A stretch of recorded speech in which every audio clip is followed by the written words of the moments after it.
બાળકો, આજનું મોરલ છે, ફક્ત લાઇક અને શો માટે ક્યારેય જોખમ ન લેવું. હવે તમે કહેશો, અરે એ કેમ? ચાલો, એક મજેદાર વાર્તાથી સમજીએ. એક જંગલમાં મિકુ નામનો એક શરારતી વાંદરો રહેતો હતો. પણ એની એક અજીબ આદત હતી. એને રોજ સેલ્ફી લેવાની બહુ મજા આવતી.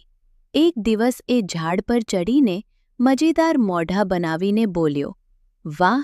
હું તો બહુ કૂલ લાગી રહ્યો છું.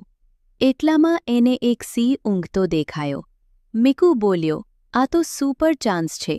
લાયન સેલ્ફી તો વાઇનલ જશે. એ ધીમે ધીમે સિંહ પાસે ગયો અને ક્લિક! અચાનક ફ્લેશ થયો.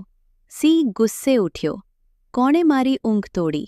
મિકુ તો ડરી ગયો. ઝાડ પરથી કૂદ્યો, દોડ્યો અને સીધો કાદવમાં ધડાક. બધા પ્રાણીઓ હસવા લાગ્યા. મિકુની સેલ્ફી તો હવે વધુ જ ફની લાગી. તો બાળકો, સમજાઈ ગયું ને? ફક્ત મજા અને શો માટે જોખમ લેવું નથી.